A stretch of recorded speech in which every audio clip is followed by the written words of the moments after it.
Good evening, Danvers. Today is September 9th, 2024. Welcome to the Town of Danvers School Committee. For now, let's rise and do the Pledge of Allegiance.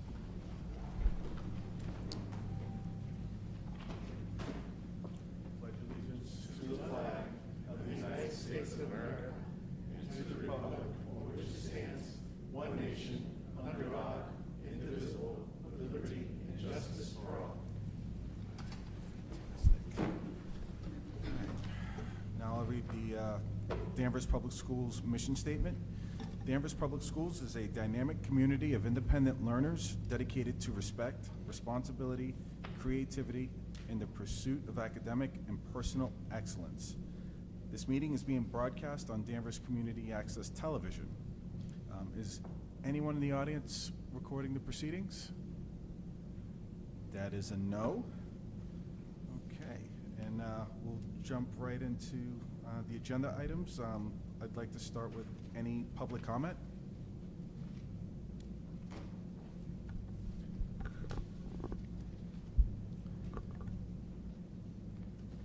And please state your full name. Thank you. Hi, my name is Julie DeFilippo. And Jenny Corsino. We are parents of children at the Thorpe Elementary School, and we also have the privilege of being parents to children with special needs. Oh, microphone, please. Oh, to children with special needs that receive services through special education IEPs. And I've communicated with Chair Lopes, and I know he's committed to looking into this, but we just wanted, for the record, to suggest that the school committee make public the supplemental materials related to any agenda items. We wanted to make really meaningful comments, and we weren't able to look at the reports that you'll be reviewing. So we just asked that maybe you consider that for meetings going forward. And then secondly, we also wanted to request that items related to special education try to be prioritized for in-person meetings. I think unintentionally, in probably the last year, most of those conversations have taken place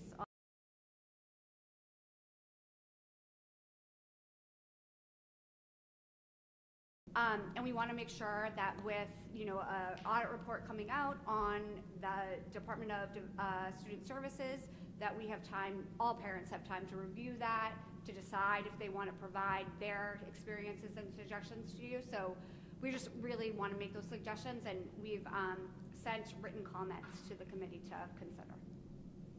Thanks. Thank you for that. Thank you, guys. Thank you.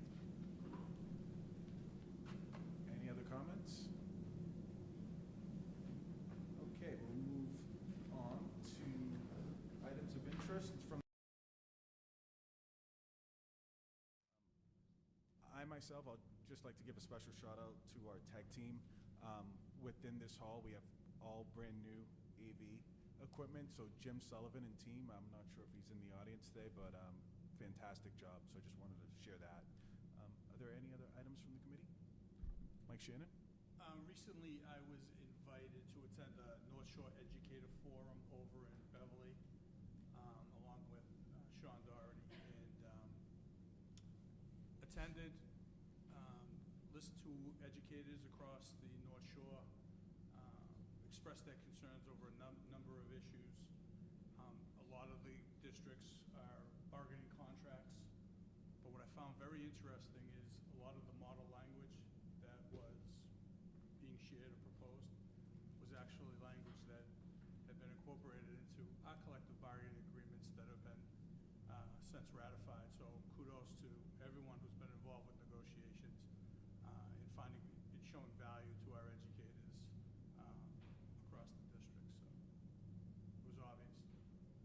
Awesome. And I'd like to second, I also attended, and to hear the struggles that other districts have, and that we're setting a sort of benchmark with some of those points that they're looking to become more like our district. So it was definitely eye-opening to know that it wasn't an isolated problem, it's across the board. Thank you. Anyone else? Nothing. Okay, and lastly, I want to thank Mr. Bauer for an excellent welcome session for the teachers last week. I had the pleasure of attending and speaking to the staff, along with Danvers Police and the Danvers Cares. Deep, Mary Beth Ferry, who gave a very passionate speech, so just wanted to acknowledge that. We'll move on to items of interest. Superintendent? Before you do that, can I add to that? Oh, Because yeah, I please. was actually in the room for that session, and I gotta tell you, I've been teaching for a long time. The energy that was in that room was palpable. It was very, very joyous space, and I give everyone involved a lot of credit, and certainly to the speakers that day. It was really nice to see, so thank you. Great call out, thank you. And items of interest from the superintendent? I'll share the opening within my update, but I just want to say thank you to our parents and guardians and support networks, because the start of school can be very challenging. And we face challenges with a few items that there's always bumps in the road, but our parents are outstanding. They're patient, they're collaborators. So I just want to thank our parents and guardians publicly for their support as well. I'll talk about the rest of the group when we get into that piece, but I think that's should be duly noted. And with that, we'll move directly into information from the superintendent. Thank you, Mr. Lopes. So tonight we'll announce the student representatives to the school committee. We'll give an update to the safety presentation that will take place at the end of the month in this very room, opening of the school's update, an introduction of our new administrators. They're all over there. Not all the new ones, but our administrative team is over there. So without further ado, we have Julie Boyd, who's back again for another tour of duty. We're glad that she's here, as well as Olivia. I don't know, is it Ollie or Olivia? It's Olivia, but my nickname is Ollie. Okay, I put that in there, Marshall, grade 11. Welcome. Yeah. Welcome. So I don't know, did you put together anything you'd like to share for the start of schools? We have a couple things. We're all back. We're returning. We have a new freshman class at the high school, the class of 2028. Before school started, we held an orientation.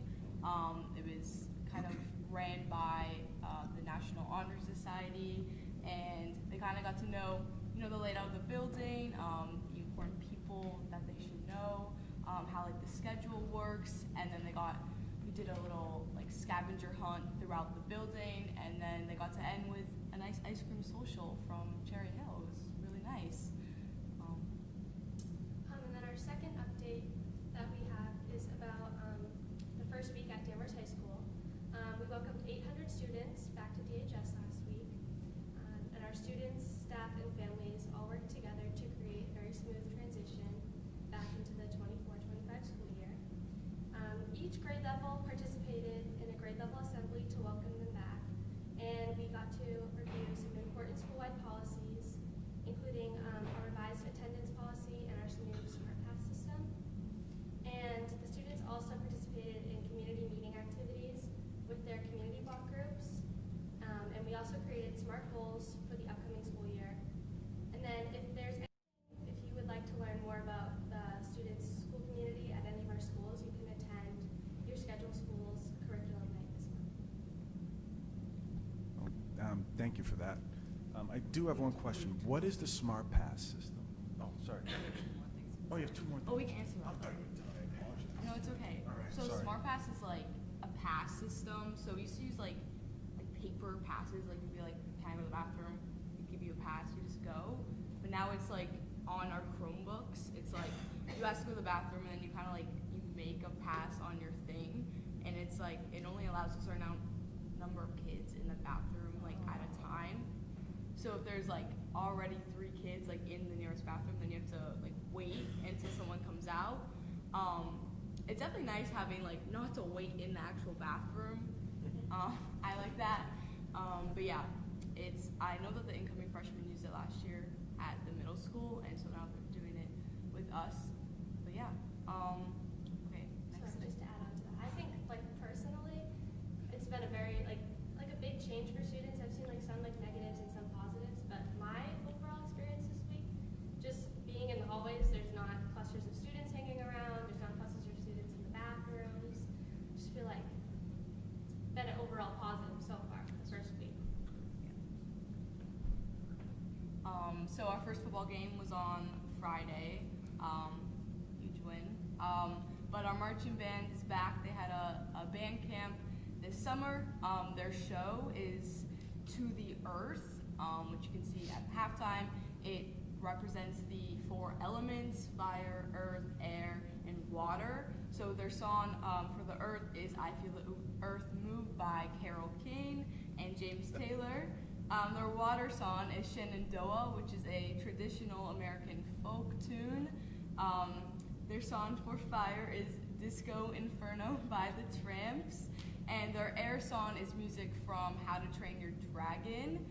They have a bunch of competitions they're attending, and as well they'll be at all the home football games, which another one is on Friday. And then fall athletics have begun to start back up. And we want to encourage our Danvers Public Schools community to come out and support our players and teams this season. Please visit the Danvers Athletics website if you are interested in learning more about their schedules, rosters, and results. That's all posted on there. And then we want to wish all of our teams and players all the best for great seasons.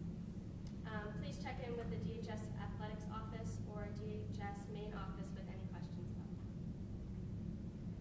Any of our updates? Nice. All right, any questions?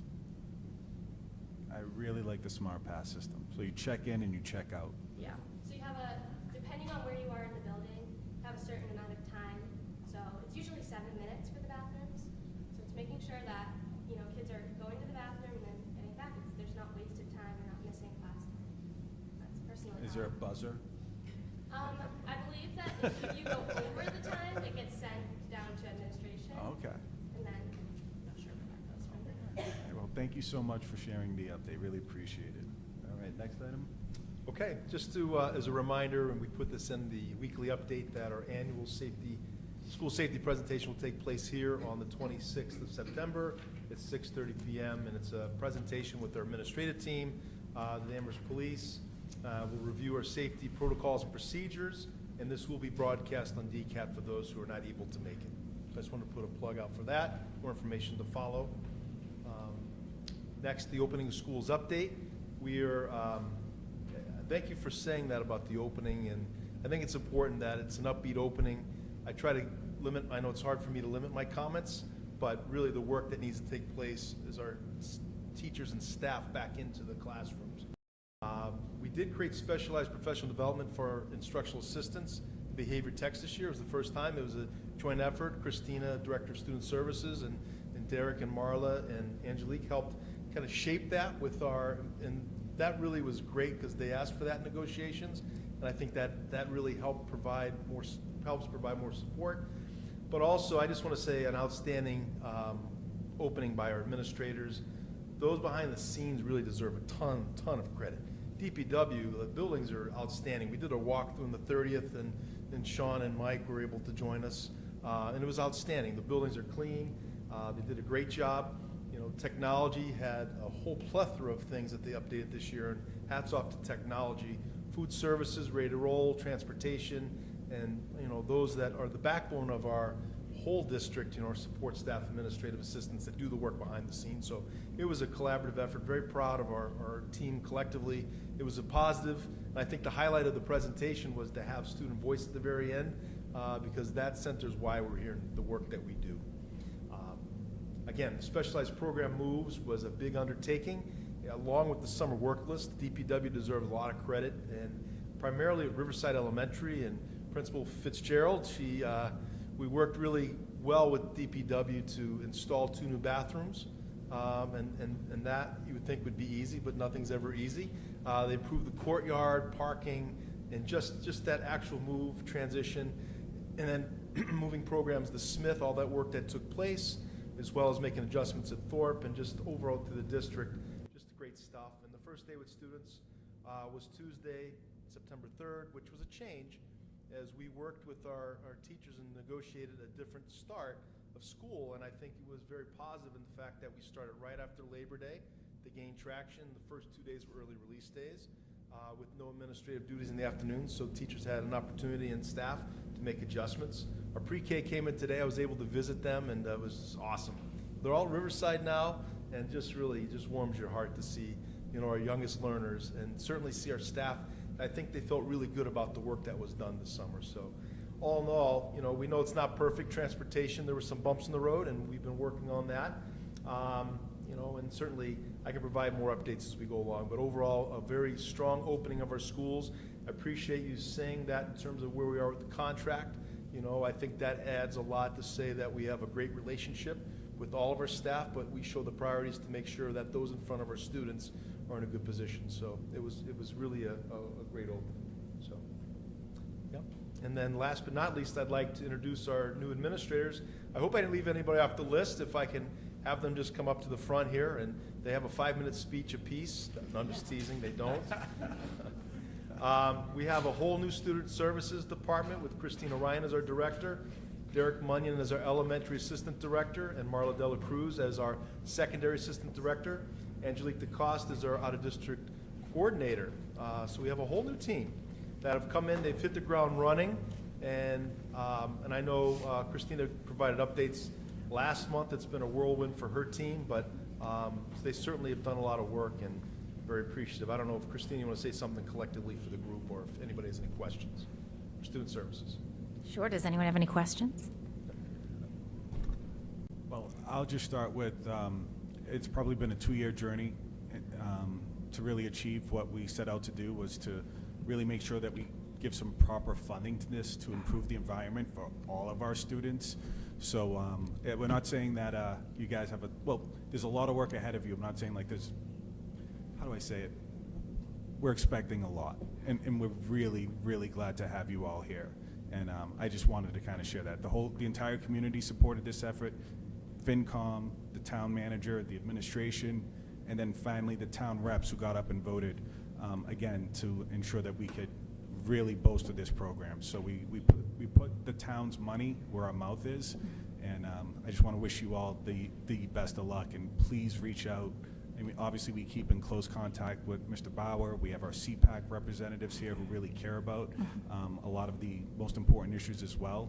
But just welcome aboard, and happy to welcome you here. Anyone else have anything to share? Yeah, it's very, very important. But Thank you. No, we're very happy to be here, and I think we have the right team to really succeed in that mission. So we've had a very busy 90 days, but we've been hard at work, and we're really excited to be here. So thank you for your support. awesome, thank you. And then a few of our other new administrators, although Peter DeMauro is not a new administrator. He served as assistant principal, and then after the curriculum director at the high school, and then obviously with Principal Federico moving on to Linfield, Peter DeMauro has stepped up, and he's our interim principal for the year. But I just wanted to recognize him, and he's got a great team and has hit the ground running. Anything you'd like to add, Mr. DeMauro? No, I'm just very excited for this upcoming year and happy to step in. We have a fantastic team at the high school, both with our administrative team, our faculty, wonderful students, so happy to provide some consistency moving into the next year. So thank you all for your support. Good luck. Thank you. And then Amanda Murphy at Great Oak, who is our new principal there, and she was introduced in the spring, but since she is new, I thought I'd bring her up and see if she has anything to add. Hi, everyone. Nice to see you again. It's been a great start to the year. It was quiet during the summertime, so it's been exciting to welcome all of our students and teachers back. Nice to be here. You'll never be bored. And then last but certainly not least, Emmy Burrell, who's our new assistant principal at Holton Richmond Middle School. She has hit the ground running, and I've had a chance to see all of our administrators at work throughout the summer planning for this year, but also as we've hit the ground running. So Emmy, welcome, and I don't know if you have anything you'd like to add. I'm just super excited to be joining Danvers Public Schools, and thank you for your continued support. Appreciate it. Thank you. Okay, that's all from my update.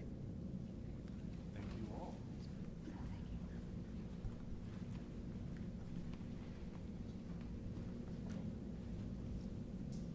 Okay, on to unfinished business. We do have an agenda item that we are striking today, so we'll move the vote on executive session minutes to next school committee meeting. We'll be moving on to item B. The superintendent recommends to approve the Holton Richmond Middle School Student Handbook for a second reading. All right, we have a Motion and second. Any discussion, questions? Okay. Okay. And we're good. All right. All those in favor? Aye. Aye. All right. None opposed? The motion carries. The superintendent recommends approving the Danvers High School Student Handbook. So moved. Second. And we have a second. Any discussion? Yeah, I had a question, actually. On the high school handbook, if I read that correctly, there's a different attendance policy than on the middle school. Just curious about why the difference. And I know there's a good reason, I'm sure.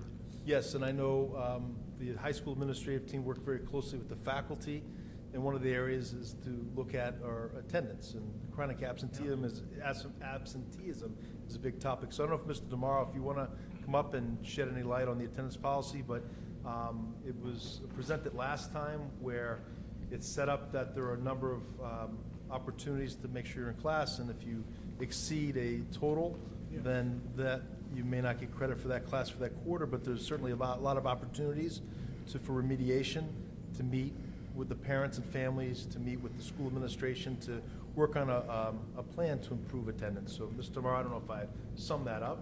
Yeah, so over the past several years, it's definitely been a priority area that we've been looking at, and also a priority area for the state itself. And so we thought it was time for us to update the policy. So it was a collaborative effort between administration, staff. We started looking at it in early spring of last year, went through several iterations, and now this is what we're piloting. We think it's fair in terms of providing accountability and support for students, while also allowing them to make up any time after they've exceeded the maximum amount of absences if they need support from us. And there are certainly, medical excuses and documentation for appointments and such that would not count against the student. I think more so than anything else, we're just hoping to keep lines of communication open with families. And so if there are any concerns at all about reasons why your student's going to be absent, please reach out to us, and we're happy to work with you to support your student. Okay, thank you. Okay, I just have one item. We still have Adam Federico on page 7 as the principal, and if we make that correction. We can definitely edit that. They'll call that, I'm sure the phone will ring in your office. Yeah. It's not there, so that's the only correction I'll call out. Thank you. Thank you for pointing that out. Hey, no worries. Any other questions? Okay, ready to vote. All those in favor? Aye. Aye. All right, none opposed, the motion carries. Okay, we are moving on to new business.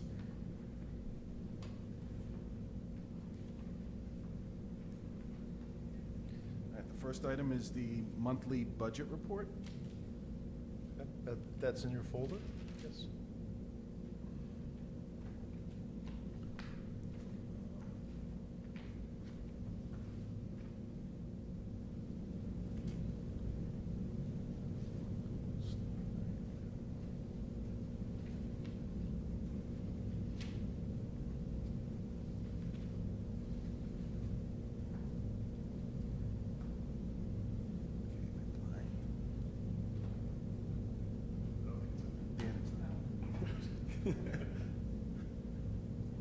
Okay. Well, Can we circle back to that? we can definitely go back to that and bring that as an update in the Okay. next meeting, yes. You got it. Next item, I'll toss it over to Mr. Kepner in regards to the updated school committee protocols. Mr. Kepner? Yes. Actually, is there any way to pull that up and project that? Give me a second, and I will do that for you. Yes.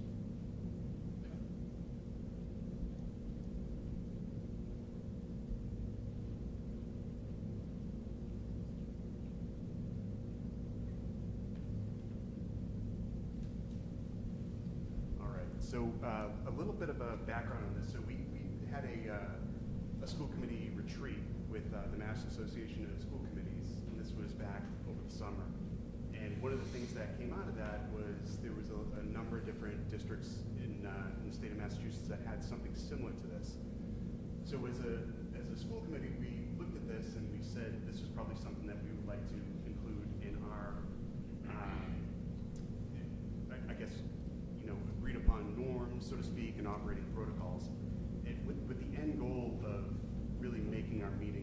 more efficient, a little bit more productive, and just finding some different things that we've done over the past years or whatever, and really tightening things up.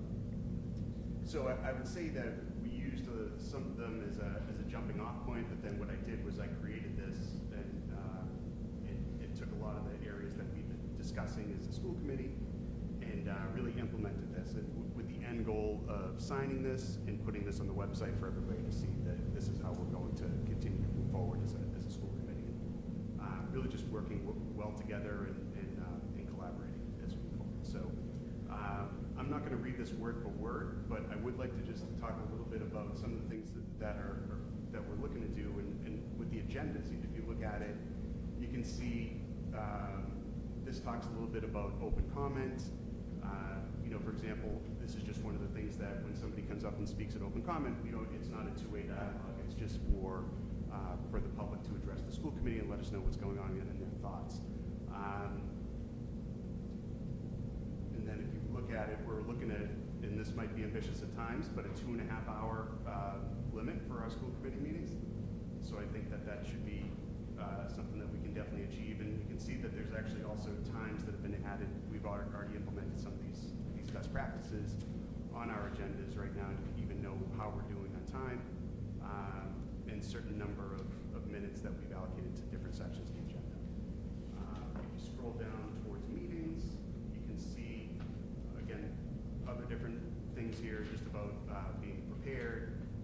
A lot of these are table stakes, and we're already currently doing this, but this is just some of the things that we want to just put in on paper just for everybody to be able to look at. I will just draw everybody's attention, if you scroll down to the group emails, sometimes as a school committee we'll receive different emails that'll be addressed to the entire school committee, as well as probably a copy to Mr. Barr or Mary Wormers, and we'll see that we don't really know who should be responding. So to actually just say that the chair would be the person that would definitely respond, but we could also respond if we wanted to as individuals. But really just kind of setting that up, because that comes out more often than not. We'll get some of these group emails that and we're not sure, did you respond? So I think it really just sets things up and makes us a little bit more efficient as a school committee. Then if you look at the very bottom, there's a place for us all to sign. And then I think the hopes of this would be to take this, everybody sign, take our executed copy, so to speak, and then post that on the website. But with our open meeting laws, it makes it a little bit different to come up with a collaborative document like this. So what I did was I took the first stab at this, and then we can discuss this as a school committee right now and see if there's any edits that we'd like to make, or any sort of issues or anything missing. I'm happy to amend. Thank you for that, Josh. Anyone have any comments or suggestions? I do. And really just one comment. First of all, Josh, I think this is terrific, and thanks for doing this. And one of the points you highlighted was that public comments are not a back and forth dialogue. And I would like to see that first sentence read something like school committee members typically should not respond to public comments. But there are times if someone were to come up and really misstate facts or disparage a member or something that really requires sort of an on-the-spot response.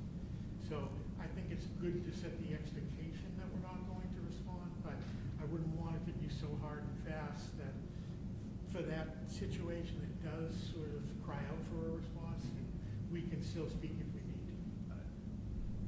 Other than that, great document, and I appreciate it. I'll just say thanks for putting in the work on this. I mean, it's definitely something that was, I'd say, birthed from our retreat, which is, our retreat consisted of the school committee being in the library with the mask rep. The things that I really love about this, I mean, even for myself, creating, putting the rules and making it available to the public on our website, the transparency, holding us to our standards, and it just makes it easier for us to communicate with the public and with the administration and staff, et cetera. So thank you for that. Thanks for putting in the work.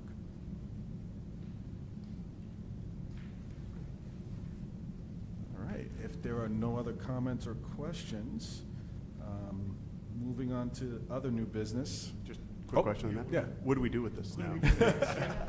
I don't think we could sign it now. I don't have a printed copy available, but I think maybe we can set some time up, sign it, leave it with Mr. Bauer, and we'll get it on the website. How about we take a We vote to approve it for a first reading?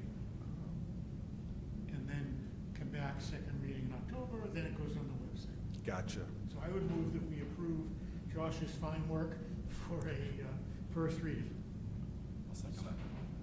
All right. And we've just had a discussion. I don't know if there's anything further. Okay. All those that approve? Aye. Aye. None opposed. Motion carries for the first reading of the school committee norms. All right, the next item, the superintendent recommends the approval of the district improvement plan and K-12 school improvement plans. Great, thank you very much. The district improvement plan actually is a collaborative effort that takes the school improvement plans and melds it into goals that are actionable, that correlate and match the school improvement plans, although there's a little bit of variance, but certainly making sure that we have measurables that can work back to see if we were successful in meeting our goals. And certainly as we are in the strategic planning process right now. This may look very well different next year in terms of that aligning with the vision that will be set by our stakeholders, the work we'll be doing this year, and really being able to connect that. So we've taken an extension of the improvement plan, again, as it matches our school improvement plans. And the school improvement plans, as we know, is a work at the building, the level, the school level, that's works in conjunction with our site councils. So I'm going to have Mary Wormers, if she wouldn't mind presenting our three major goals and our measures, and the full document itself is included in the folder. And once this, if this is approved, then we will obviously put this on the website. So just as a matter of protocol, I'll move to approve for first reading. And then we have a second in the discussion. Actually, this doesn't require a second reading. We've checked. Oh, that's Yep, right. yep, Okay. yep. So Sorry. this is an update, and if anyone's curious, apologies. not all votes require a first and second reading, so actions like these, which we should try to implement as expeditiously as possible. That are not policy related. Yeah, that are not policy related or clear to be voted on, and we can just close it all up today. Okay. Thank you. Got it? No, my pleasure. Okay, Mary? Great, okay. Our first goal in our district improvement plan is around coherent curriculum instruction and assessment. And our goal is that Danvers administrators, teachers, and staff will collaboratively and in partnership with all stakeholders develop a multi-tiered system of support for student social emotional learning, behavior, and mental health. I'm sorry, the goals are changed on this one, my paper copy. Actually, the goal is written wrong here because the goal on the screen is not what the real goal is on the, on the paper. So the goal is that that administrators, teachers, and staff will define and implement a multi-tier system of support so that all students will access grade level standards and curriculum. The measures are correct up there, that we're looking to increase our MCAS scores by 10%. That the ones that are below the state average, and then we are looking for a 5% increase on scores that are above the state average at each school. So again, looking at each grade level and seeing how they had done the year previously, and look for the increase in their achievement accordingly. And then each level has also put in measures for each one of the goals, so that again rolls up for us. I know that the elementary has a reading goal. At the middle and high school, they're looking at both the MCAS for their achievement and also the benchmarks, their benchmark data or their local data to increase. And then we also want to look at school engagement by our students, because again, the achievement's not going to increase unless we have the kids engaged and really interested in their learning and wanting to do that. So we're going to be looking at the both the vocal and this year the panorama surveys to get student achievement. And what's nice about the vocal and the panorama, there's a lot of overlap in those surveys. In the vocal data, we don't get back until like November of the year from the spring MCAS administration. So that will give us like a spring of last year coming into this year, look at how the kids are feeling about engagement. in academics, but then the panorama will be given in the spring. So we'll give us both a fall and a spring kind of look at what the data looks like. Then we go on to the second goal, which is really around safe and supportive schools. And that one, I'm going to read up here, is that, you know, the Danvers administrators, teachers, and staff will enhance the sense, not having a good day today, will collaboratively, in partnership, what I read earlier, with all stakeholders, develop a multi-system of support for social emotional learning, behavior, and mental health. And again, we'll be using student perception surveys for that. So we will be looking at the vocal, we'll look at the panorama data, and we're also adding in for the secondary level, the youth risk behavior survey. It's been a number of years since we've used that, so that will really help kind of look at our data and to see how the kids are feeling, if they feel safe in school, and that we are doing well with helping them with social emotional learning skills, and as well as any kind of mental health issues that might present in the school. And then finally, the sense of belonging, that Danvers administrators, teachers, and staff will enhance the sense of belonging among all stakeholders through a commitment to inclusivity, emotional support, and cultural responsiveness. And again, we'll be using the vocal data and the panorama data around school belonging and school engagement versus the safety, which is like around the bullying and how they feel safe in school, which was the earlier goal. So we'll be using those again in the fall and the spring to kind of judge how the kids are feeling in school. And then underneath, we'll be posting the district improvement plan on the website, and underneath are the actual implementation strategies that we're doing in the district to meet these goals.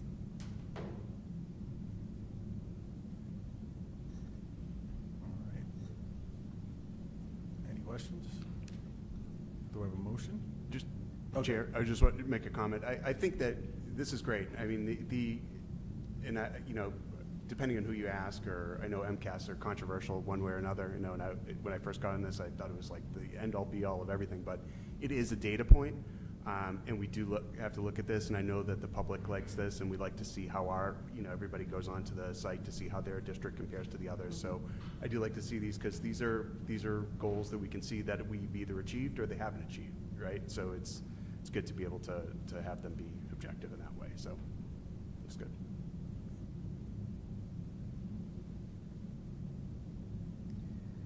Ready to vote? We don't have a motion or a second, do we? I started to make a motion, I thought you stopped me. I could be wrong. No, yeah, well, you said to make a motion for the first reading. It's just the motion for. Oh, it doesn't take a vote. Okay, so Yeah. it's just approval? Yes. Okay. So Yes. I would move that we approve the district goals as written. Second. Any other questions or discussion? I have some discussion. Sure. And really just a little. I've never been a fan of MCAS as sort of the be-all, end-all measure of how the schools are doing.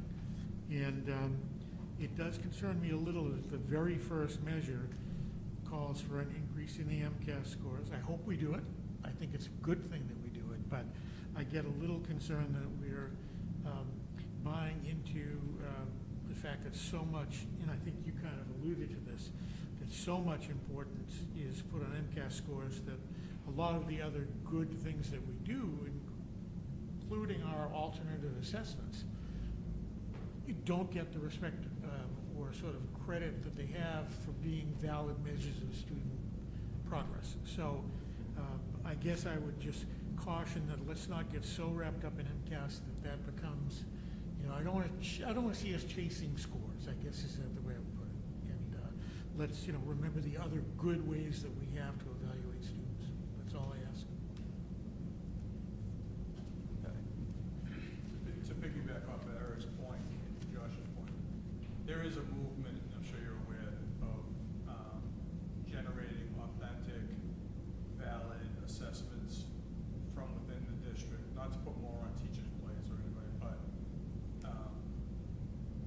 it's getting a lot of favorable attention to meet the specific and unique needs of the children in your district. So it might be something for us to look into, and just starting to educate ourselves if we feel we can move in that direction. So.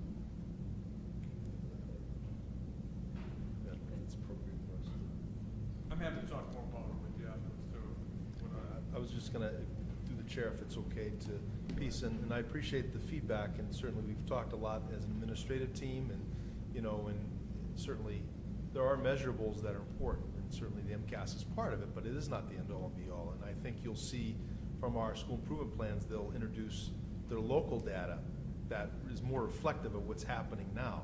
So our feeling is that, you know, implementing our Tier 1 supports at the base level to provide access for all students is an area that certainly nobody will debate that. I think we're all in agreement on that.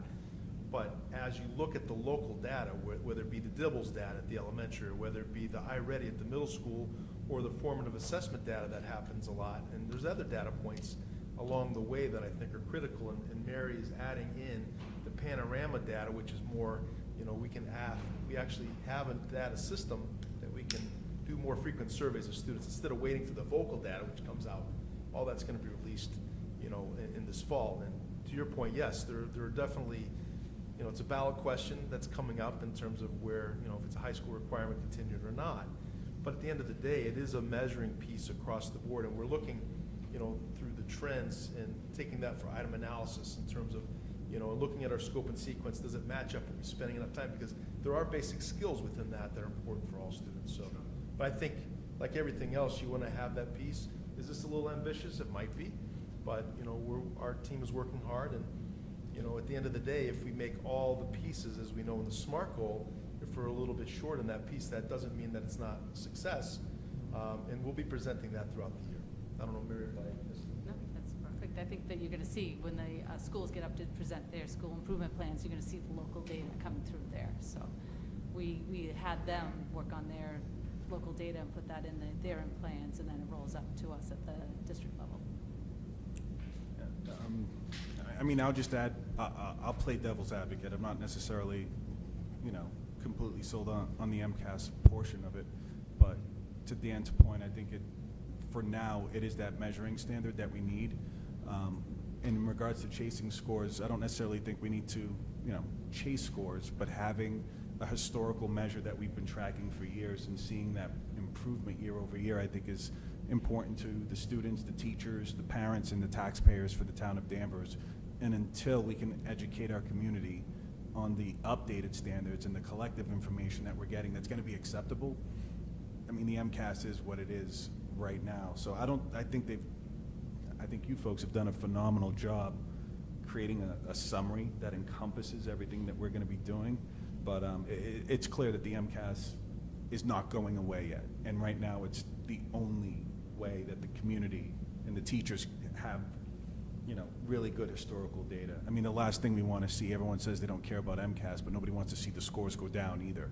So we still need that baseline. So, you know, I'm also open to, you know, ensuring that we can educate our community on how we're going to measure this and how to interpret it, because it factors into so much. You know, that's how people choose their towns. That's the score, that's the benchmark, that's what taxpayers are looking at in regards to, you know, where is their money going and what's happening with schools. But I think this is a really nice comprehensive summary, and looking forward to any feedback from the community once we post it. So thank you. Anybody else? I'd just like to add, what a graduate of Danvers High School looks like will be some interesting, you know, so when we talk about why are we picking a community, you know, MCAS is one of those false kind of data points to look at, in my opinion. But if we're looking at what does a graduate of Danvers High School look like? What are they doing? What are they prepared to do? Where are they going? If we start looking at accumulating that data and sharing it with the community, that's going to be interesting as far as and more meaningful as far as I'm concerned. And to the chair, if I can add one more thing, I know we're on this, but and that segues nicely with our strategic planning and coming up with that collective vision. And I think that will be, and that's why, you know, looking forward to next year with the improvement plans, it's going to change because success is relative, right? It depends on each person. So we have measures that we have, but also, you know, as our students leave our schools, they're going to be looking at jobs that weren't around 10 years ago, and we need to have an eye to the future. So I think it's a very exciting time for us. Yeah. Thank you for that point. Ms. Warner? Yeah, and I was going to say to that point, whatever skills, as we work as a community to develop what skills we want our graduates to have, it's going to be like a portrait of a learner. So we're going to have these skills that are going to grow from kindergarten through grade 12, and we're going to have measures so that we can say, how are they as a critical thinker? And we're going to have a measure for that so that we're not relying just on the MCAS, the achievement score that the state runs, but we also have data on them as learners and different categories that are going to be really important for them as lifelong learners to go out in that workforce and be well prepared. So.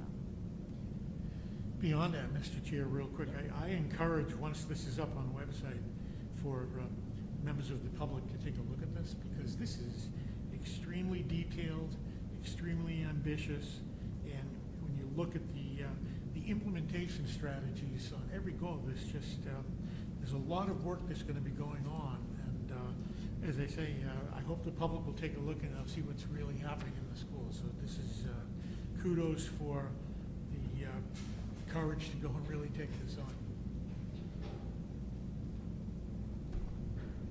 All right, now we vote. All those in favor? Aye. Aye as well. None opposed. The motion carries. Superintendent recommends approving the Danvers High School Student Handbook. We're actually going to go through, if it's okay, Chair. We were just going to do a quick overview of each school's improvement plans. Did I miss that? The K through 12, it should be, Yeah, it was put I could have worded that differently, the Okay. individual. Okay. At the elementary, high school, middle school. My Okay, apologies, no Chair. worries, no worries. I take that. So if we could have the high school team come forward, make the presentation. That might be just Mr. DeMauro tonight, who serves a lot of roles. Talk about ambitious, five Cs, very ambitious. So just to briefly summarize the Danvers High School School Improvement Plan goals, they're very closely aligned to the district improvement plan, as I'm sure you'll see with all three of the plans presented tonight. So goal 1 is related to coherent curriculum instruction and assessment.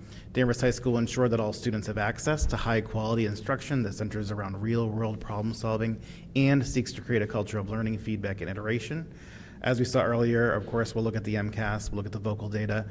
At the high school, we have other measures we can look at too, such as AP exam scores. We run about 21 AP classes, so there's a lot of data we can look at there for student achievement. We also have 28 professional learning communities, which are small groups of teachers that all teach the same course. And we've really done a lot of targeted work over the past few years to ensure that those teams are working closely together to provide a consistent experience for the students in their classes and implement common formative and summative assessments. So as has already been referenced tonight, we're really honing in on that localized data. That was really the focus of our PLC work the past year or two, to make sure that we have our own benchmarks that students are reaching throughout the year related to the course standards. And then we're also looking at graduation outcomes. So what is our graduation rate? And also what schools are our students attending? And we're starting to look at that and track that for year to year as well. I think that'll be a great data point to look at as we're doing our strategic planning and looking at our portrait of a learner. Goal number 2 is all about a safe and supportive learning environment. DHS will ensure a safe and positive school learning environment that meets all students' needs through policy and individual student supports. So this includes, once again, looking at our vocal data, our attendance data, especially in reflection of our new attendance policy, in addition to the youth risk behavior survey, which we just decided to implement. So we can incorporate that for goal 2 as well.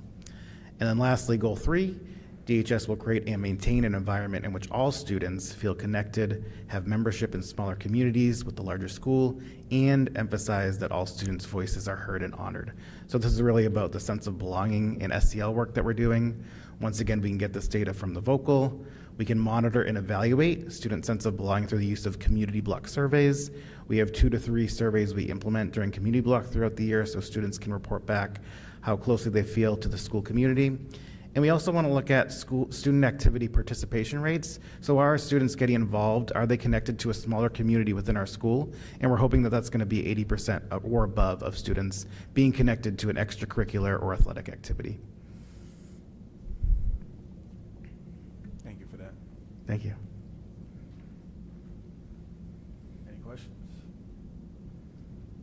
Just a comment. I think this is great because anytime that we can utilize data, and I know a lot of the time we're just going to establish baselines here, but I do think that any time that we can have that data to then look back at and see how we're doing after the fact, I think it's great. So, Thank you. nice job. And Mr. Secretary, just for clarification, we just voted and approved, did we just vote and approve on the middle school component? Is that recorded, or should we start No, over? the only thing, the motion I made just concerned the district improvement. Okay, So everything else is still out there. okay, For each level, yes. for each level. Okay, so we're doing a vote for each level So on this would be the- just a vote, I'll make a motion that we just vote on the high school improvement plan. Okay. Second. Do have a quick question. Sure. Well, maybe more of a statement. I looked at the implementation strategies. The peer-to-peer observation looks extremely interesting, and I'll be interested to hear how that develops and works through the course of the year.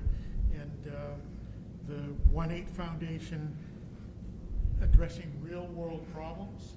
Again, love to hear some more about that as the program develops. So, but just reading them, they look very interesting. Thank you. Like to see the innovation. Yeah, we're very excited about that work. Mary and I actually participated in a lot of work with 1-8 over the past year, all about high-quality applied learning. And so we participated in a program last year called the Discovery Program. So we got to go out, do some school visits, see high-quality applied learning in action. And so this next year, we actually got an additional grant to start a pilot within our school. So we're hoping that between that and the peer observations, it's really going to create a culture of learning that's only going to further serve our students. Thank you. Any other comments? All right, we had a motion and a second. All those in favor of the high school improvement plan, say aye. Aye. Aye. Aye, and the motion carries. Thank you. Thank you. Thank you. At this time, I'd like our Holden Richmond team to come forward and present the Holden Richmond School Improvement Plan.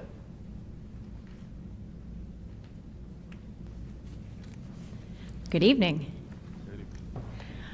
So you'll see again that our plan is very much aligned with the district plan. That was one of the criteria for success that we set for ourselves in writing our goals this year. So aligned with the district goal, our building goal is to focus on student achievement, really using that lever of our professional development and our professional collaboration to look at Tier 1 curriculum, instruction, and assessment practices across the school. Our measures, again, will be MCAS. We have our benchmarking through the iReady scores, our grade level common assessments, and then our theory of action really is that as we improve Tier 1 instruction for all students, that greater student engagement will lead to fewer discipline referrals and fewer special education referrals. So goal 1 is really leveraging our structures, our instructional leadership structures in the building, using PLC facilitators and teacher leaders to really empower teachers to use data to make really data-informed instruction, data-informed decisions to improve curriculum and instruction for our students. All right, I'll just talk about goal 2. Really, as you've heard across the district, it's about focusing on a safe and supportive school for our students, staff, and families. I think it's important to include all our stakeholders. So we started the work last year, really in earnest, of really working on what a safe, orderly, supportive school can look like for our students and staff. We did introduce the Smart Pass last year, so glad to hear our 9th graders are using it at Danvers High.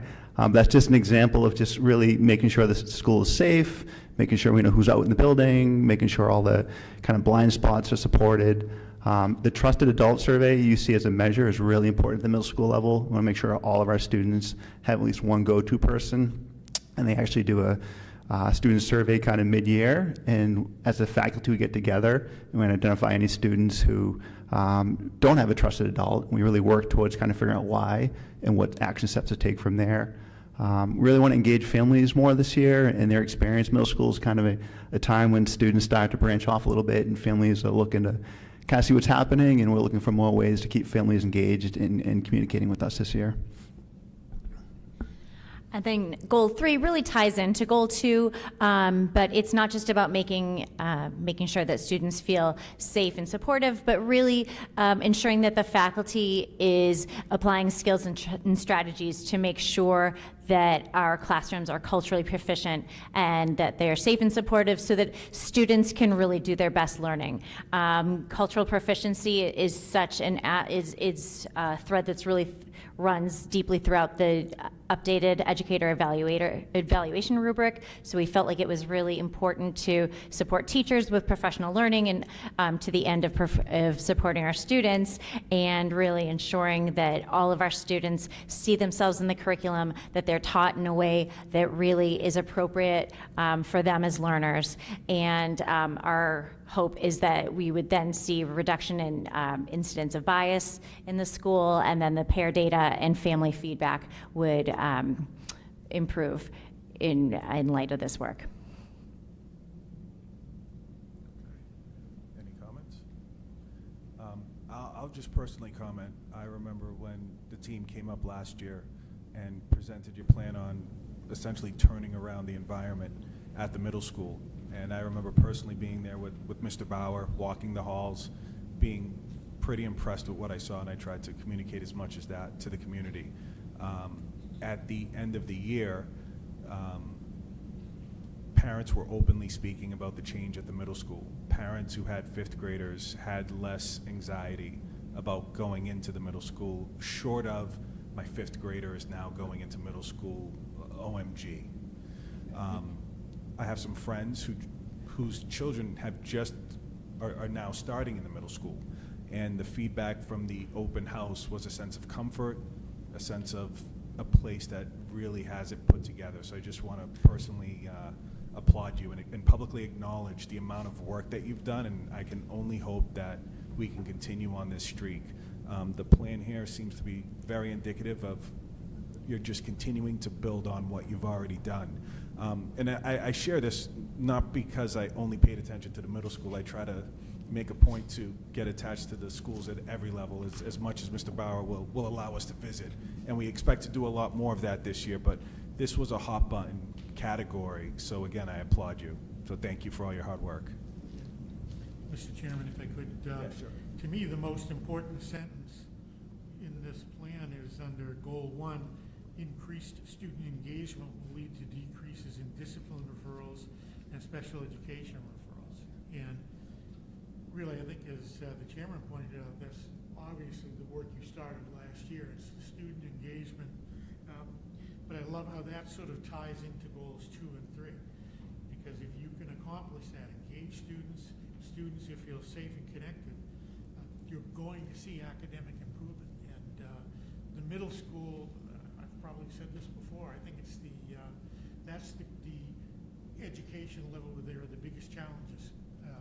They're no longer sort of in the enclosed middle school.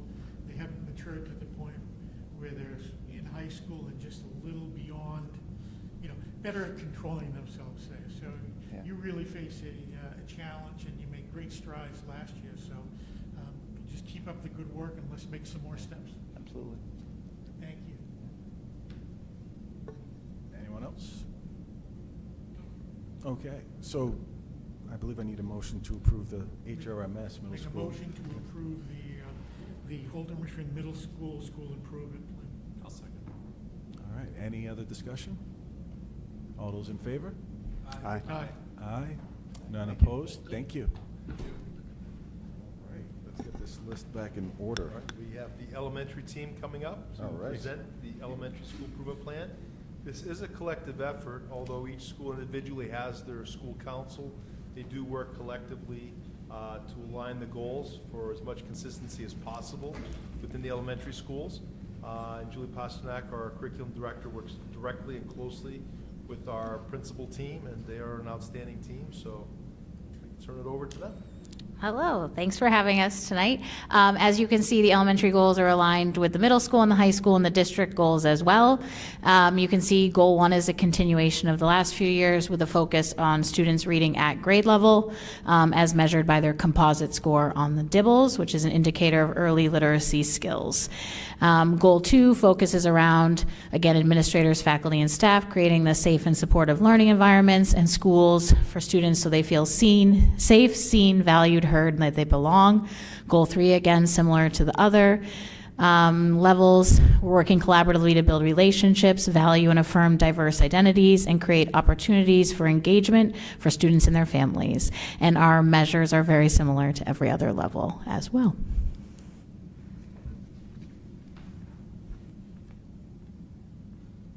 Comments, questions? Looks good. All right, I mean, a little bit of a continuation of, you always come with a plan. You're always incredibly prepared, and I really appreciate not only you setting the table, but you always come back and give us the data. I believe midway through the year, we'll start to see that data. So really looking forward to that. Each year that I've been a member of the school committee, I see that improving, especially the reading. Yeah, we're really definitely still focused on the reading. We've made some shifts last year, and we're continuing to make additional shifts and changes this year, and really continuing making changes with our materials, but also doing a lot of learning and professional learning so that we can be making the smartest decisions we can and be the most empowered we can to make sure that we are doing what I think we see as our primary objective here, is to send our students up to the middle school and high school as strong readers.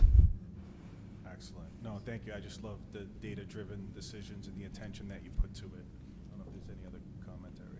I'm just glad to see the focus under goal 3 on, teachers, students, and principals working together to prevent and/or stop bullying, and students trying to stop it when they see it. It is a growing problem. From what we talk to people over here, we talk to parents, and we know that the behavioral issues since COVID have started to filter down at different levels. So I appreciate that we're taking a proactive effort to get ahead of the problem. So thank you. And thank you all for the work you do on this. And I concur on that on the bullying part. So now I need a motion to approve the elementary school improvement plan. Oh, No. did some, No, my fault. I'm sorry. Rushing through the- well, you set the bar, I think you always do, but Sorry that's about okay. that. No, it's okay. It's okay. Is any other comments? I don't want to get ahead of anyone. Mr. Obremski, anything from you? No, thank you, Mr. Shannon. Fantastic. All right, I need a motion to approve the elementary school improvement plan. Motion to approve the elementary school improvement plan. Second. All right, any other discussion? All those in favor? Aye. Aye. None opposed, motion carries. Thank you. And if I could have the elementary team stay for the next item on the agenda. Can't leave quite yet, please. No, no problem. The superintendent. And by the way, we're 15 minutes over, but it's fine. You're getting great information. The superintendent recommends approving the Danvers High School, The superintendent recommends approving the elementary school handbook. Yes, if I could share the elementary team, again, working with their school site councils and the collaboration, looking for consistency. And just to clarify the comment earlier, because traditionally we've looked at 2 readings for handbooks and improvement plans, but the clarification is, unless it's policy driven and policy connected, 1 reading is sufficient for approval so that it can be implemented at the school level. But there really aren't any substantive changes for the elementary handbook. As usual, there's cleanup, there's adjustments to personnel. This year, the Title IX regulations have changed, so that's reflected. We also do a review of all of our handbooks with our school attorney. We started that process last year and continued this year. And the one area, too, in terms of the discipline area, it's just cleaned up so it's clearer. Nothing's changed in terms of the policy, but just it provides, and it's better for families and for the administration. So it's a more streamlined approach. They've worked together collaboratively and is, again, with our council just to streamline. So There really aren't any substantive changes with the elementary handbook, but always have to receive approval from the school committee. I don't know if the elementary team has anything to add, but I have to say, a side topic, we've met several times because the drive is to be as consistent as possible. We know there's all sorts of things that happen at different times, and they are a collaborative group and problem solve, which I think is critical to the strength of all of our schools.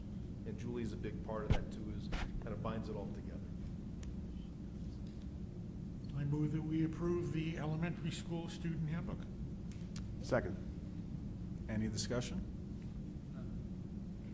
Okay. I'll just say I appreciate the clarity on the examples of infractions. I think that's like the biggest thing that comes up, and parents are looking for answers and results and clarity. And it's nice to see that the law is in there and how we treat, you know, specific segments of students, and just I think it'll make it clear for everyone. Any other comments or questions? Okay. All those in favor of the elementary school handbook, say aye. Aye. Aye. Aye. None opposed. Motion carries. Thank you. Okay, this one's a mouthful. The superintendent recommends adopting policy AC and rescinding existing policies ACAB, ACC, and ACE for a first reading. So Thank moved. oh, I'm sorry. Do I have a second? Second. Okay, discussion? So just as a correction off of our last meeting where policy AC, which was vetted and it is in the folder, that is a clear delineation of the non-discrimination policy, excuse me. The difference with this is that the policy really hasn't changed, but the actual guidelines, they are out of there because that really isn't more of the local area, and that does appear in the handbooks and such. So just for clarity purposes is the actual policy AC. In addition, with that being said, the policies ACAB, ACC, and ACE can be rescinded to reflect the updated policy AC, which is the overall umbrella for non-discrimination within our district. So this is recommended by our school attorney as a way to streamline our approach. And again, the actual piece of the safeguards and such that are enacted really are the administrative side, and those are provided within our handbook. So it's just a way to clean up our school committee policy manual. So this does require, as it does change policy, this does require 2 readings. So I'll amend my motion for first reading. I didn't say it already. Second. Okay. All those in favor? Aye. Aye. Opposed, none. Approved for a first reading. Thank you. Okay. Next item from new business is appointment of delegate and alternate to MASC Annual Business Meeting. This meeting will take place November 6th through the 9th in Hyannis, Massachusetts. Any volunteers? I actually think this year I may try to go. So I don't know if I can commit right at this second, but are you going to go, Dan? Yes, I will attend with whomever is selected to be the delegate. All right. All right. We'll table that for another conversation, but I think you got me. Mary? Just kidding. All right. On to the next item on the agenda, the superintendent salary for 2024, 2025. I'm just going to grab some notes here. That'll take me, just give me a second. Okay. The superintendent's salary for 2024, 2025 is not part of the contract. The discretion is of the school committee to make a decision. The standard increase and within budgetary lines is roughly 3%. But this year, given the change in the academic requirement, which is part of his existing contract, into a accounting the change in fees, the school committee proposes a 2.5% salary increase for 2024-25 for the superintendent. And in addition to that, to cover the last course, which is in Mr. Bauer's contract, for $6,000, which is to be completed this fall of 2024. After which he'll be Dr. Bauer. After which we can address him as Dr. Bauer. So I would move that we increase the superintendent's salary by 2.5% for this coming school year, and that we increase the amount in the of the educational stipend to $6,000 as well. Second. Any discussion? Just, Dan, you know that we think you did a fine job in your first year. We only see things getting better, and so we're glad to continue this relationship into the future. Thank you. I concur with that 100%. Yep, 100%. Mr. Shannon? I mean, in the spirit of supporting education and our educators, and keeping those that we want to keep here, I think this is an appropriate move. All right. Now for a vote, all those in favor? Aye. Aye. Aye. Ayes unanimous, opposed none, and that passes. Next up, Mary Warmers. And I just want to highlight the areas of commendation. I mean, she's just been exemplary across all of her efforts, continuously to the school committee, to the community, to the staff as a whole.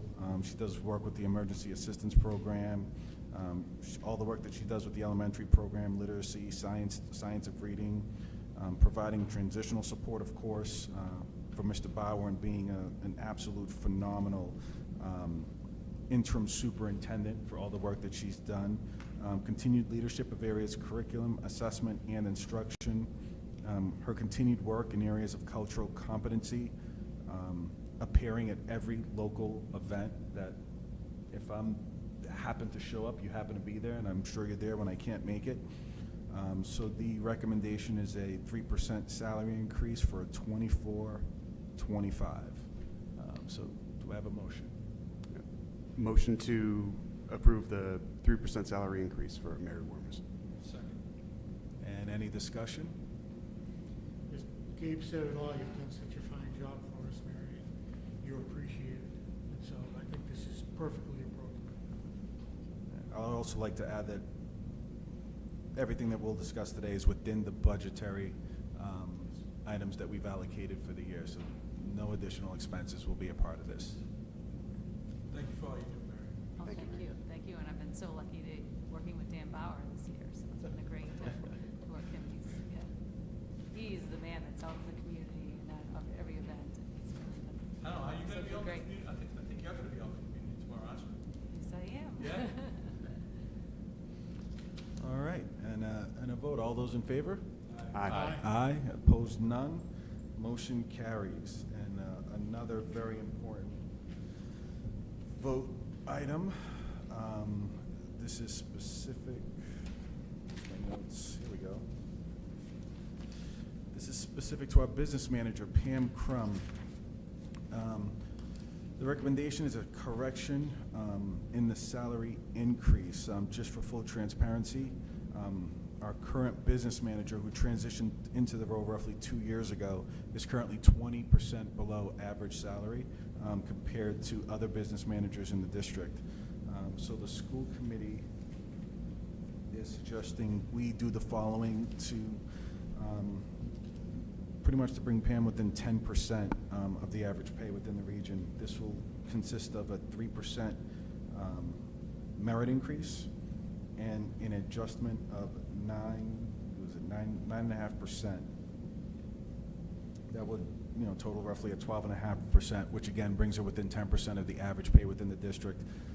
Can't say enough about Pam and the amount of work that she has done without any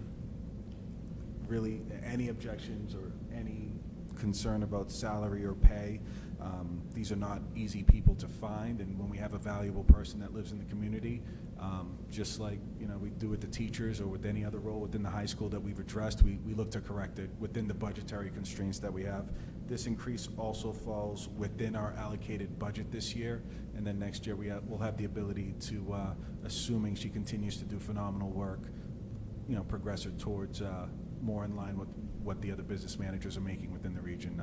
And I think the underlying text here is we want to keep our valuable talent and continue marching on and progressing the district. Any other commentary? Yeah, I would say Josh and I had the opportunity to work very closely with Pam in terms of the negotiations, which she also is handling at the same time we're going through the budget season. And if we said to her, look, can you give us a spreadsheet that tells us X, Y, and Z, she'd have one that told us X, Y, and Z, and maybe a few other letters too. She was just completely reliable and dedicated, and it really was all the time sort of, I know she was thinking about, well, how are we going to put this together in a way that's affordable? Like her caring about what was happening was really evident, and was much appreciated. I know we certainly saw lots of good things. She's worked almost immediately, began working very well with the town, and the town administrators speak very highly of her. So we are very lucky, and she's underpaid comparative to the district and what the job requires now. So I would certainly, move that we increase the salary in just the form that you suggested, the 3% raise and the 9.5% market correction. Yep. And I think I heard a motion. Can I get a second? I didn't say. Oh, wait. I was just before you. Right. Yeah, sure. I second that, but I was also just going to say that I echo everything that Eric said about Pam and her grasp of the numbers, her dedication to this, and collaborative nature. I think it's great, and it's unfortunate that she's paid below market, but this is a step in the right direction. So, yeah, I support this fully. Any other comments? As backup to payroll and bills, I had gone down there this summer to get my computer set up, and just to watch her work, it wasn't an easy fix, so I was there for a while. I got to see her interact with many of the different departments that Eric talked about. Her credibility is obvious amongst others, her professionalism, and her caring, again, just so obvious. So you want her on your team, 100%. Awesome. All right, we move to vote. All those in favor? Aye. Aye. Opposed? None? Motion carries. All right, back to the agenda.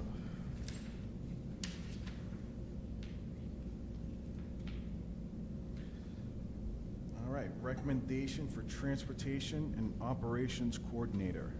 Mr. Bauer. Thank you, Chair. I did put together a rationale for this position. So just to give some context in terms of adding a transportation operations coordinator, this is something that through the entry plan and research came about very early last year, that this is an area that is well needed. Transportation costs, as we know, are particularly in all areas, it encompasses a big area, are increasing every year. And the operations side, although it's not as much because the DPW does control our buildings and our grounds, there is an element of working together. And the rationale really is that currently our transportation responsibilities are shared between primarily 2 administrative assistants in the central office. Right? They also have other responsibilities. And transportation really is a very complex area, and it's an area that we know with increasing costs, but also there needs to be a great deal of oversight within this, because you have competing contracts, you have individual contracts, and it is really one that we feel that if we have an oversight for the transportation, this will tie back in, and I will tell you that the cabinet, we support this unanimously, because it is an area that we know that if we find the right person, we feel that over time, the money saved by oversight, I can't say that it would pay dollar for dollar for this position, but we feel very strongly that it will save in cost, but also improve service for our students and again, and this is not a knock on anybody that's doing the job currently. It's just the structure, and then we are short in the central office with this particular position within operations and transportation. So I broke it down in terms of reporting. Now we would have somebody with direct oversight for transportation reporting to myself, to the business manager, and the director of student services, because this is a huge umbrella. And I put it up on is it up on the screen? Okay, good. I put that up on there as well. The oversight, though, for district transportation, just for our in-district transportation, we have our own fleet of buses, we have our vans, but we also have to contract out with other vendors because we don't have enough buses, right? So just the fact to map this out every year, it's quite a bit of work. And we know, and we've seen it now, where if a bus breaks down, or if there's a problem in a route, or if we have more students, there needs to be an adjustment on this. To have somebody dedicated to this and can deal with the daily issues would be tremendous. Not saying that's not being done now, because it is being done now, but to have somebody that's dedicated to this, I think would increase the efficiency within just our district transportation. And it would be nice, if a bonus, if this person does have a license to actually drive a vehicle, would be helpful in times when the driver's sick, or and sometimes with the private vendor if they have trouble finding a driver as well. Extracurricular transportation is a big area for not just athletics, but performing arts and other entities. So that person would work with our athletic director, performing arts, and other staff to ensure that the transportation needs are met, and how can we increase our in-district transportation and rely less on contracted services. That may not always be possible, but having somebody that oversights that is a huge thing. The homeless transportation, that is currently run through one of our administrative assistants, and that's a requirement through McKinney-Vento, the law, and certainly situations that require cost sharing. If we have a student that lives in district, but their school of origin is outside, we have to cost share. So are we ensuring that this person would help with the oversight to ensure that A, the transportation is adequate, it's being met, but is it competitive, and being able to compare and contrast, but also work with districts because there could be some other sharing opportunities. And oversight with the DPW and transportation needs. So the DPW is responsible for all of our buses and our vans, for registrations, inspections, repairs, and such. Having somebody that would work directly with them, and we've had conversations, and we have a great relationship, but we feel this is an area that is important, because if a bus does go out of service, well, we have to provide a bus, so that costs us money, right? We have to rent or lease a bus for a period of time if a bus is out. But we've been working with the DPW for a schedule, so we know in advance when inspections are coming or if repairs need to be made, so then that way, it's not the last minute piece that has hit us. At least we've observed over the course of the year. So having somebody that could work directly and even go to the garage and help with that piece, I think is well worth it. I think the oversight for out-of-district transportation is very important, because that is a big expenditure of our transportation dollars, and certainly we want to make sure that we're maximizing, not only maximizing, but making sure that our students get what they need for the transport they need. So this is an area that I think has the greatest return, and working with our director of student services and certainly our out-of-district coordinator, right, to ensure that we have the means to get the students where they need to get to safely. And there are requirements that students may need for out-of-district transportation outside of just the driver. They may require medical attention, or maybe even a monitor or two. But we surely want to make sure that there is somebody that has the oversight to maximize that. So if we have an example, if we have 5 students going to a particular out-of-district placement, that we're maximizing that resource, can we just use one transport to get the 5 students there safely back and forth? And certainly if issues come up, we need a person that has that oversight to work to ensure that if that is what is needed. And also, we're trying to collaborate more with our local districts for cost sharing as well. And we have an investment we've made with the North Shore Consortium. They're doing a study this year to see how we can all, the 22 districts, how can we work to maximize transportation? So if we have students in various communities, can we share transportation, and how can that be maximized? So this person will work closely with that initiative in mind. So reviewing contracts and best options, I think, are really important. And This is an area too where currently it's done through our administrative assistant. It's not a knock on that piece, but we can do this better. So, and we have district vans that we've acquired that have provided a lot of relief for during the day transportation for specialized programming and for athletics. And we've saved money because now, for smaller groups, we don't have to lease a bus and pay for the driver. We can drive that ourselves. But there's also an oversight for that this person can help the athletic director with. The communication, so when there's a parent issue or a family issue or whatever, this person would handle those communications directly. Right now, we have, they're going to our admin assistants, then sometimes they may have to refer it to myself, or we've been using, Mr. Federico filled that role before he left. So now we have the direct person who's making these pieces can actually dive in and do this. And I just broke down the cost within our budget for transportation, and again, this is comparable to other districts, and you can see considerably, it's a $2.8 million piece of our budget that I believe needs a stronger area of oversight. And if we find the right person that can do the job, that has industry experience and certainly understands the logistics of the multiple needs of our students, I think that the position is something that would pay dividends. And we may see it sooner than later. We need to see it sooner than later. We have the funding to do this. So, the reason this is coming out now is things have settled for hiring and stuff. We're in a pretty good place right now where we have the ability, we could put this in the operating budget. We have some money, some overages left with our EA account that we can fund it for this year, but we know this has to go in the operating budget. So if we utilize that funding for now, we can then move this forward, and it gives us some time to strategize to ensure it will go in the operating budget. But I will tell you this, and I just listed those off, through conversation with all of our stakeholders in terms of our central office and our leadership group. But this is a position that, and I'm just talking with our central office, that person would do this work, but it also allow the others to do their job. They're stretched. So I think the dividends and payoff of this is really important.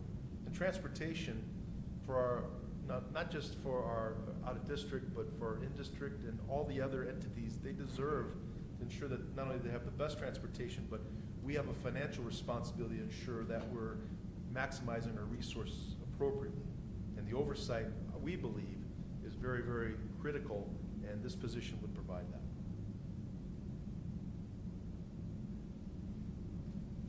Any other comments? For me personally, I work for the park program with the rec department, and I see the stretch just in the summer that things happen, as well as being an educator and a coach. Like, I don't know how one person can get all this done, from the van runs in the morning to all the other side. It's so much on your plate. So to have somebody that will be able to tie that up, I agree, it would be huge. Just going in once a week to get a couple buses for field trips and seeing where they have to dig around to the different companies and chase things down and chase down drivers. Or, in the summer it's a different story, obviously, because people are on vacations. But I think it's definitely a step that would help a lot. It's not just the school department that relies on it. We make money by letting other town entities use the buses as well. So they're helping out in that aspect. So I think it's beneficial. Mr. Chair, I would also support this. I mean, to manage almost a $3 million expenditure, I think I could justify, a salary and a head count on this one. And just from, Sean's point, there's just a lot going on, right? And to have a lot of moving pieces with this type of it's a logistical probably disaster at times, right? With moving all these buses around. So yeah, I'd support this. I support it as well. My one concern, you've alluded to it, is we have the money to do it this year, but to get somebody that we want to commit for the year after, to get it into the operational budget, be able to say that somebody is going to be, I think, key. So I'll let you figure out what strategy you're going to use but I think that's a good move. One area that I left off, and I'm sorry to interrupt, Chair, if this is okay, but the other piece too is that we have a great group of drivers currently. And, you know, and that is a group that, and we've asked this question last year and we've asked the question this year, and the town has supported us where, you know, there is always a budget item for transportation. So, you know, we bought a new bus last year to incorporate that. And also we're adding 2 vans because every year they've allowed that through an allocation. But we need to really look at our transportation and what is our strategy long haul here. I'm not saying develop our own fleet, but, you know, just being strategic, like if you add a bus, if you're able to do that, or 2 more vans, what pressure can that take off by not having to, you know, go with an outside vendor? Can that alter the contract to be advantageous to us? But also who's working directly with the drivers? We have our administration, she's doing a great job with that, but now we have somebody that can work directly with them for not only trainings, but also what are we doing for recruiting drivers, right? And you know, and knowing the industry and knowing what that can be, I think that's important to have somebody that has that expertise. I'm sorry, I didn't mean to interrupt. I would say my recollection is we've had a transportation coordinator type individual who used to report up through the business manager. This goes back to the Rich Warren days, and I think the first years Keith was here. Keith sort of absorbed an awful lot into his office and kind of parceled it out. But we've had this position not at a director level. Well, yeah, coordinator. You're calling it a coordinator. Yes, and that's and transportation was less complicated then. And to have someone who's really dedicated to it, I think ultimately could probably, if you have someone dedicated to something, there's going to be less leakage. You're going to find, you know, economies of scale. You're going to be able to make some savings, I think. That even if it doesn't pay for the position entirely, it's going to pay for some of it, and then the headaches that are absorbed that someone else doesn't have to deal with, whose job it's not really to do, will do their job better. So I like this. I'm fine with it. You did include a job description with this, and I wanted to chat a little bit about the job description, if we could. Of course. So one of the things that we didn't talk about is you've got a transportation and operations coordinator. Yes. And you've talked about in the document, you talk about the operational oversight, which is collaborating with the DPW for day-to-day operations of school facilities, including maintenance, custodial services, security, coordinating the facility usage that hopefully we're going to do after a couple of years of the chairman working on that. Ensure facilities are clean, safe, and well maintained. Can you talk about that part of the job and where you see that happening? I can, yes. So there was a stipend developed, and you're right. Mr. DeVerna covered a lot of areas, you know, and when he left, there was some responsibilities that had to be divided up, and one of those areas is the liaison with the DPW. So we had that built in with the stipend, and Mr. Federico served in that role to pick up that slack. And I work closely with the DPW as well, but, you know, from an operations standpoint, it's good to have a point person that can address the needs. Like if a principal brings something to the point, they can work directly. It would have been hugely helpful this summer with all the renovation and work at the Riverside and such. But again, and we have a really good piece. So, you know, the workload, you know, I can't put a percentage on what the percentage would be transportation versus operations. The operations isn't as big, but that does tie into primarily with the DPW, just to ensure if something's going wrong or something needs attention, that person would be the point person to communicate with the DPW and would report back to me. And certainly, if it comes to a higher level, then we would go from there. But we've already so I would roll that stipend into this as well for a funding mechanism to help support that. Then also one of the roles is staff supervision and training. Supervise and support transportation staff, including bus drivers.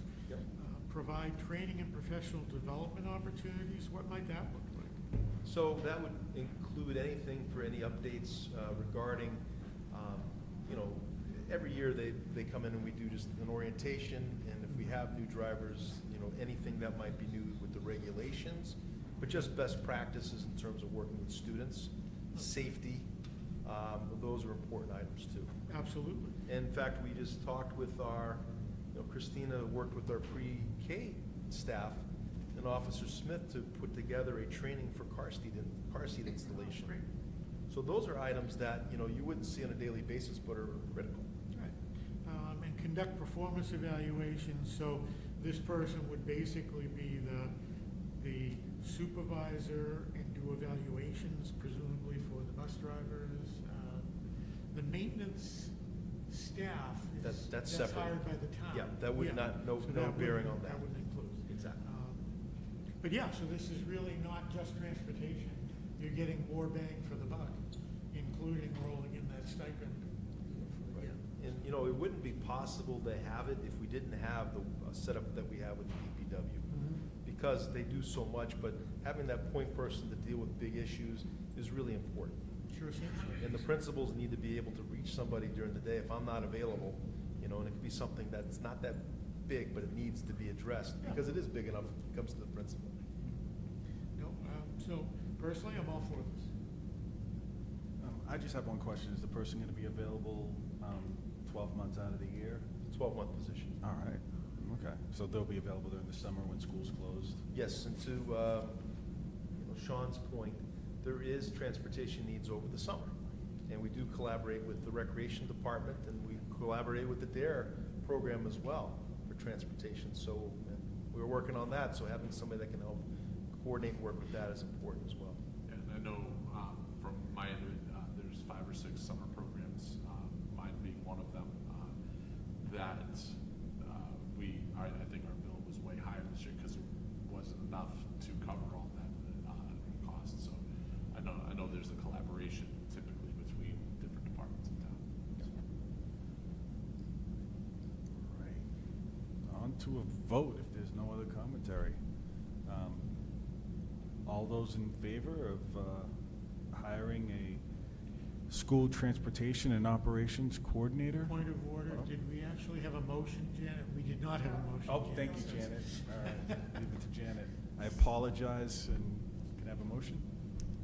I'll place the motion to order, to recommend transportation and operations coordinator. Second. Okay, we've already had a discussion. All those in favor? Aye. Aye. None opposed, the motion carries. Thank you very much. I think that's a big move. Absolutely. Okay, on to order of business, consent agenda, motion to approve, is this you, Secretary? You can make, you can ask for a motion. Yeah, I'd like to ask for a Motion to approve the Yep. consent agenda as presented. Second. All right, any discussion? All those in favor? Aye. None opposed? Okay, minutes, Mr. Secretary. I move to approve and release the minutes from the August 12th, 2024 regular meeting. Second. Discussion? All those in favor? Aye. Aye, none opposed, motion carries. Okay, on to communications. Anything for communications? Okay. Anything for legislation? What I'd like to do this month is actually thank and congratulate the town manager, Steve Bartlett, who, as many of you, I'm sure everybody knows now, is going to be moving to become the town manager in Lexington. And I think he'll do a terrific job there. He had the very difficult task of replacing a legend here with the retirement of Wayne Marquis. And in the 10 years he's been here, he has done, having had the chance to work with him, and Josh and I worked with him on negotiations, he's really done a lot to try and move the town forward. He has supported those things that are important to Danvers, and he's been a big supporter of education in this town and helping us get through the special education challenges that we had the last few years and helping to support this year's budget.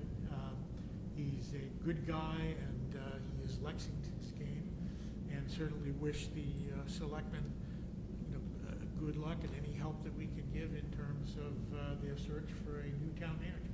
So that, not strictly speaking legislation, but kind of. Close enough. Any other commentary? All right, and And thank you for that, and I echo those comments for Mr. Bartha as well.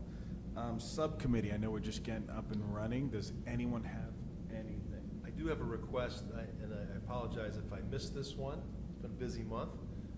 We're forming the safety committee, and our first meeting will be September 30th. I wasn't sure if we have a school committee liaison for that. And if we don't now, just our first meeting is the 30th. I wasn't sure if we were going to do a rotation or if there was a dedicated person to that. That is the committee that meets with all the leadership, the DTA. We're bringing now one of our instructional assistants, the police, fire, and we meet every other month. So it's at 3 o'clock on a Monday. It's the last Monday of the month. The first meeting is the 30th, and I can certainly send you the schedule, but I didn't send anybody an invite today because I wasn't sure if there was a specific person that we've allocated or if that's something you want to discuss. I think I can handle the 30th, Mr. Chair. I'll have to double check it and let you and Dan know tomorrow. Exactly. But I think I got that one, unless someone else We wants have to. time, it's the 9th. We have a few weeks. There you go. So if you want to cover, sorry to interrupt, Chair. Oh, no. If we can cover the 30th, I'll send you an invite, and then if you want to Sure. determine if anybody wants to collaborate, thank you for that. I just have to double check the schedule, let you both know. Great, thank you. Okay. Any other subcommittees have an update?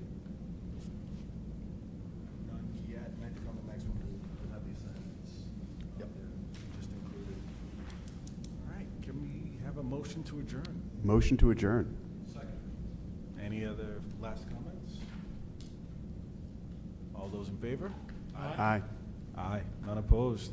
Thank you and good night, Danvers.